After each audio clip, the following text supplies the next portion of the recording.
Olá! Nessa videoaula, aprenderemos um pouco sobre um esporte que pode ser praticado no fundo do mar, local que para alguns é considerado fascinante e ao mesmo tempo aterrorizante. Esse esporte pode ser realizado apenas por lazer ou para pesquisas científicas. O mergulho. Veremos como ele surgiu, quais os seus tipos, quais os equipamentos usados, quais os riscos que ele pode trazer à saúde de seus praticantes e muito mais. Agora, fiquem com os nossos repórteres Maxwell, Antônio Rafael e Kailane e mergulhem conosco nesse mar de conhecimento. A partir de agora, iremos nadar em busca de conhecimento. Mas e vocês? Estão preparados para mergulhar de cabeça nessa jornada? Mas, gente, o que é o mergulho? O mergulho é uma prática esportiva bastante conhecida no mundo. Hoje em dia, existem praticantes em todo o globo, sendo que muitos deles não são profissionais e buscam no mergulho uma forma de se livrar, seja do estresse ou até mesmo renovar as suas energias. Empregado também como fonte de pesquisa por cientistas e biólogos que visam desvendar os mistérios e facetas escondidos no fundo do mar, dos oceanos e dos organismos que ali vivem, o mergulho acaba por ser uma ferramenta indispensável nesse processo. Além de que, esse é um esporte que ainda possibilita ter um grande contato com a natureza e a vida aquática. Sendo assim, toda a população deveria experimentá-lo.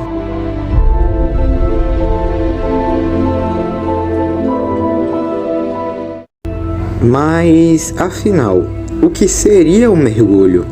Mergulho é uma prática esportiva que consiste em submergir dentro d'água, com ou sem a utilização de um aparato especial de respiração. Existem diversas modalidades de mergulho. As mais comuns são recreativas, como o mergulho autônomo, o mergulho livre, o mergulho de apneia, entre outras denominações.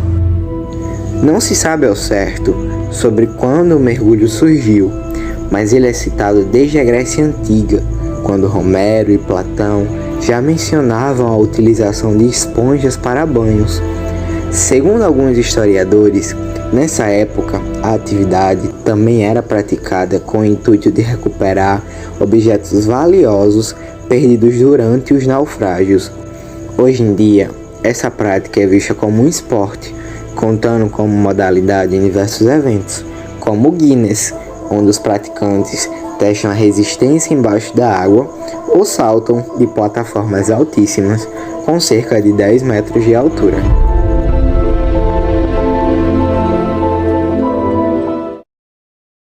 E agora iremos falar sobre os três principais tipos de mergulho: o mergulho livre, o mergulho autônomo e o mergulho profissional. Começando pelo mergulho livre. Essa modalidade exige itens para mergulho mais simples, já que é praticada em baixas profundidades.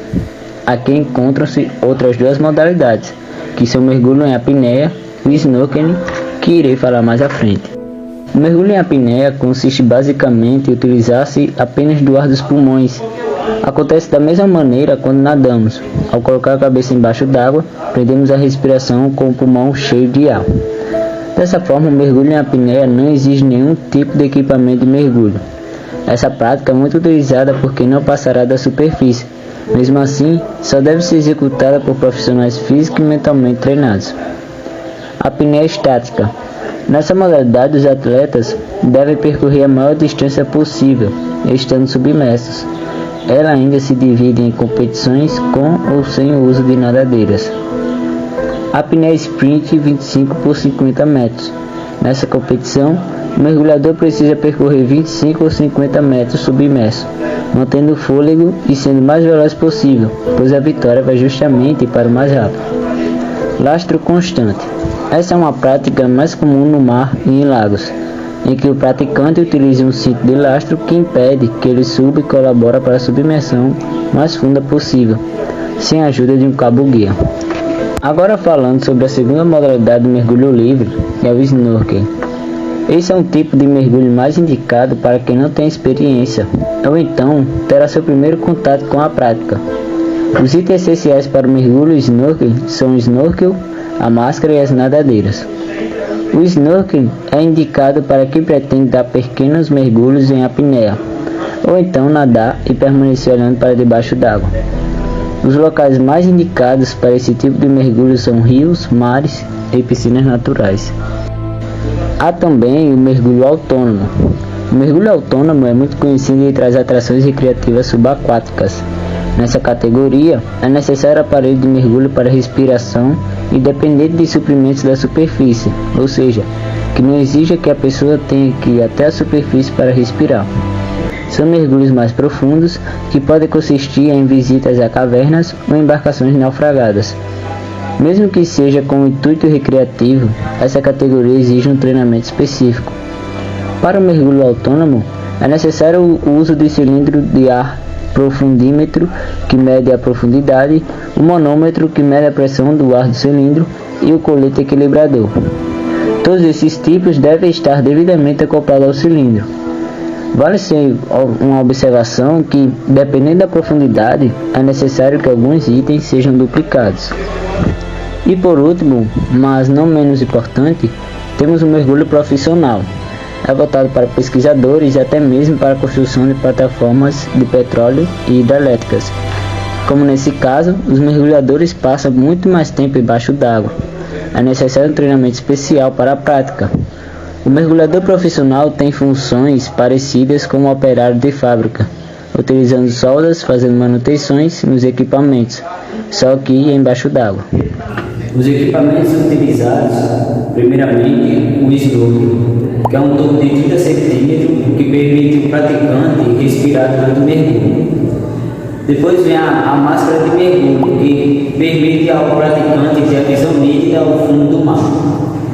Também tem o cilindro de ar comprimido, que é um auxiliar respiratório, que contém cerca de 2.400 litros de ar comprimido. As roupas isolantes servem para manter o calor do corpo do praticante e evitar que ele se machuque ou tenha poços de corais. Também temos as nadadeiras, que permitem que o praticante desloque durante o mergulho. Por fim, temos o colete equilibrador, que é usado para a segurança do mergulhador, evitando que o praticante suba e desça durante o mergulho. A partir de agora, a gente vai falar um pouco sobre os riscos do mergulho, que para os especialistas não está no mergulho em si, mas sim na doença descompressiva.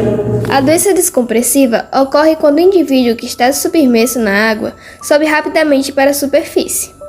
Quanto maior a profundidade e o tempo submerso, maiores são os riscos disso ocorrer. A descompressão é o nitrogênio residual que permanece no corpo após um mergulho, que dependendo do tempo e profundidade trará uma deficiência para ser eliminado. Quando essa demora para eliminar o nitrogênio residual, ocorre uma geração de bolhas de nitrogênio que acabam por ficar presas nos tecidos ou na circulação sanguínea do ser humano, o que leva o indivíduo a ter sérios problemas futuros como um AVC ou um ataque cardíaco. Por isso, é necessário que até em um período de 48 horas é desaconselhada a realização de viagens aéreas, pois é nesse momento que a probabilidade da formação de bolhas seja maior. O mergulho é explicitamente contraindicado para pessoas com doenças respiratórias crônicas, como asma, bronquite crônica e efisema pulmonar. A pressão embaixo d'água para algumas pessoas que portam essas doenças pode ocasionar uma perfuração pulmonar. Além disso, o indivíduo também pode adquirir uma pneumotórax. Pessoas de meia idade devem fazer uma avaliação médica antes de se envolverem com essa atividade, a fim de prevenir quaisquer problemas, tais como problemas arteriais não diagnosticados, que os impeçam de ingressar no mergulho, e assim evitar futuras complicações da sua saúde. Fugindo um pouco sobre o risco do mergulho, nós vamos falar um pouco sobre o recorde mundial que foi recentemente batido em mergulho de apneia.